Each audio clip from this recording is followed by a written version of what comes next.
ሞት ጨለማ ነው። ነገር ግን የሞት ጨለማ አላሸነፈውም። ለምን? እሱ ሕይወት ነው። ሞት አይቀርም።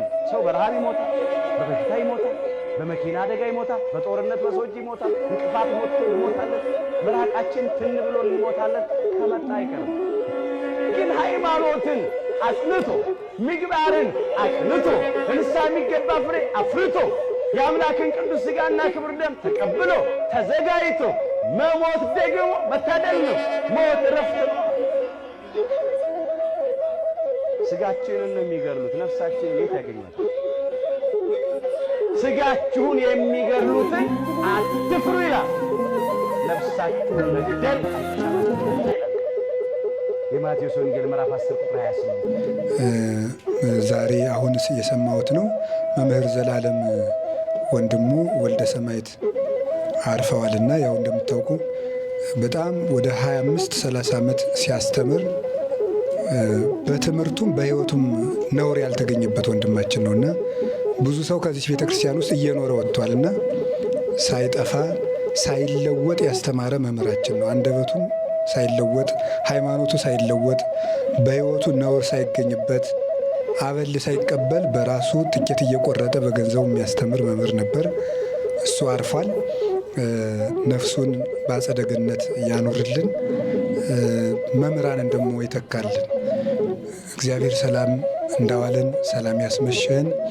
የቅዱስ ቂርቆስ፣ የቅዱስ ያሬድ፣ የአቡነ ሰላማ፣ የከሳቴ ብርሃን የእናታችን የቅድስት ኢየሉጣ፣ የነቢያት፣ የሐዋርያት፣ የሰማዕታት፣ የጻድቃን፣ የደናግል፣ የመነኮሳት፣ የትጉሃን መላእክት የእመቤታችን የቅዱስ መስቀሉ በረከት የአብ የወልድ የመንፈስ ቅዱስ ቸርነት አይለየን።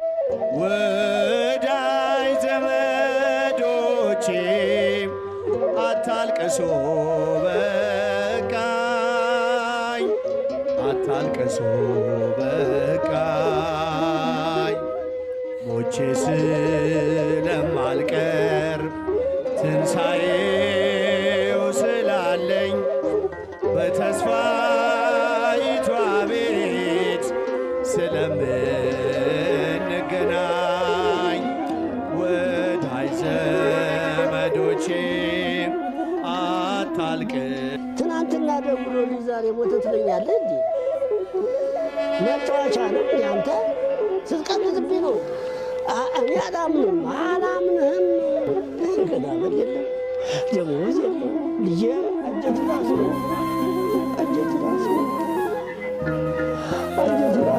እሱ ወንጌል ሲሰብክ የሞተው ታላቅ ሰው ነው ያጣ ነው። የስኳር በሽተኛ 6 ሰዓት ለመድረስ ያስቸግረናል። እንዴ እሱ ሁል ጊዜ 9 ሰዓት ነው የሚበላው። እሱ ግን አንገት ላይ የሚያስገባበት ጎጆ የለም። ባይታዊ ነው። ወዳይ ዘመዶቼ አታልቅሱ በቃኝ፣ አታልቅሱ በቃኝ፣ ሞቼ ስለማልቀር ትንሣኤው ስላለኝ በተስፋይቷ ቤት ስለምንገናኝ ወዳጅ ዘመዶቼ አታልቅስ።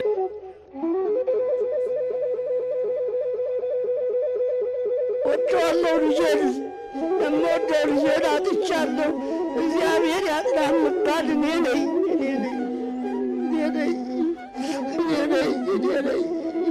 ቆስያለሁ፣ አዝኛለሁ።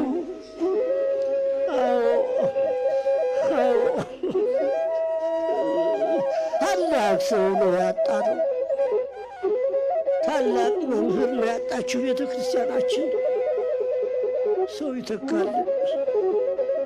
ሰው በጠፋበት ሰዓት መምህር ዘላለም ይጠፋል እንጂ ሊጠፋ ይገባዋል እንጂ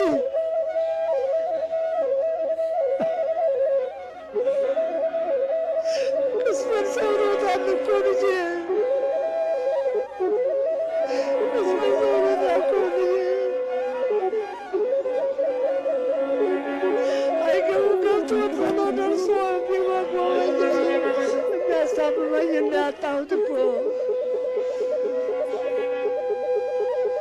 ዳዊት ነው እንጂ የሚያለቅሰው እኔ ነኝ እንጂ።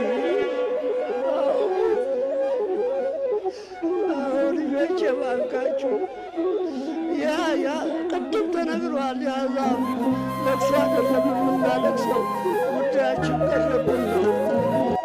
ጠቃሚያችንን አጣን ብለን ነው፣ ሌላ አይደለም። እሱማ ተመቻቸለት። ሰማዕት ዘንበለ ደም ነው፣ ሰማዕት ዘንበለ ደም ነው። የሐዋርያትን ኑሮ አባታችን ጨርሰውታል። ቅድም የሐዋርያትን ኑሮ የኖረ ነው። ደረቅ እንጀራ በልቶ የሚያድር ያም በ9 ሰዓት ፍጹም ሰው ነው፣ ፍጹም ሰው ነው። ተገላገለው፣ ይህን ከንቱ አለ ተገላገለው። አዎ በአንድ ቀን 2 ጉባኤ 3 ጉባኤ እኮ የሚጮህ ነው። እኔ የሚገርመኝ አንደበቱ አለመድረቁ። በሽታው ክፉ ነው፣ አንደበት የሚያደርቅ ነው። ግን ምንም አንደበቱ አይዛባም፣ እፎይታ አያውቅም። እግዚአብሔር አድሎት የሚገባውን አገልግሎት ፈጽሞ ሄዷል። ለእሱ አይደለም የምናለቅሰው፣ የእኛ ጉዳያችን ቀረብን ብለን ነው። ሁላችሁም ተሰብስባችሁ እንድትሸኙት ነው መልእክቴን የማስተላልፈውን የአባቱ መልእክቴን አስተላልፌላችኋለሁ። ወደዋለሁ ልጄን፣ ወደዋለሁ ልጄን፣ የምወደው ልጄን አጥቻለሁ።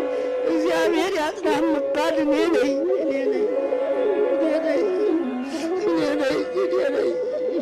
ቆስያለሁ፣ አዝኛለሁ።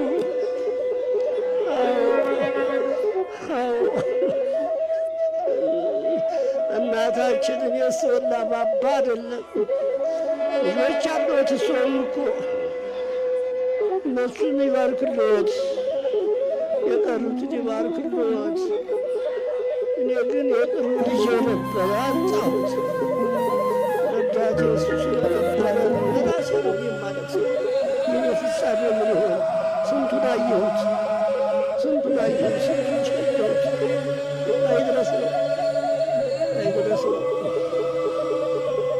ሰላም አሰናብቶ ሙሰነ እያለ ሞት ይናፍቅ።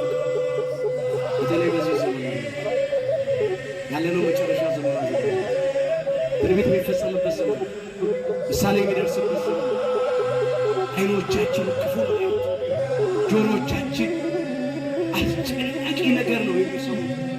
ጊዜ ጭንቅ ጥበብ ሲሆን አጣቂኙ ስንገባ ዙሪያው ገደል ሲሆንብን ማጣሪያው ሲያጥርብን በሞት ጥላ ስንከበብ ሰማይ በላችን ላይ የተደፋብን ሲመስለን ቀኑ ሲጨልምብን ምን እንላለን? ምነው ሞቼ በተገላገልኩ። እስቲ በዓለማችን ውስጥ ምንድን ነው የሚናፍቀው? ምንድን ነው የሚያስደስተው ነገር? ዕለት ዕለት የምንሰማው የሞት ዜና ነው፣ የምንቆጥረው አስክሬን ነው። በእርስ በርስ ጦርነት እየተጨነቅን ነው። በረሃብ በኑሮ ውድነት እየተሰቃየን ነው። በገዛ ሀገራችን ስደተኞች ሆነን ወጥተን ለመግባት ስጋት ነው፣ ፍርሃት ነው፣ ድንጋጤ ነው።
አታልቅሱ በቃኝ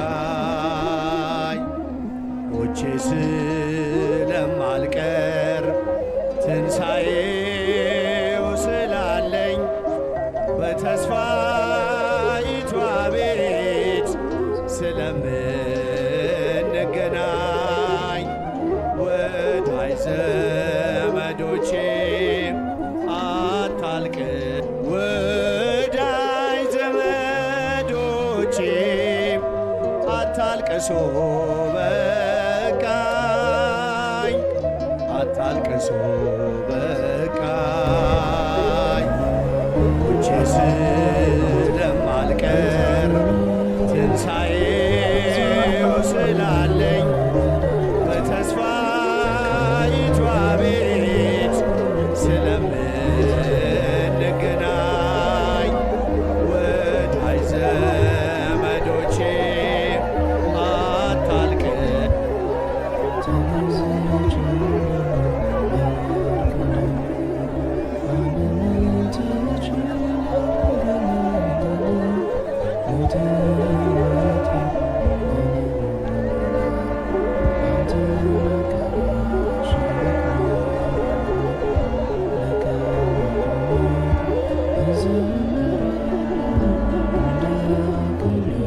ከይቅርታ ጋር አሸኛኘታችን በጣም ስነ ስርዓት ያለው እንዲሆንልን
አታልቅሱ በቃኝ አንድ ላይ የዘመራችሁ ሞቼ ስለማልቀር ዘምሩ ትንሣኤው ስላለኝ በተስፋይቷ ቤት ስለምን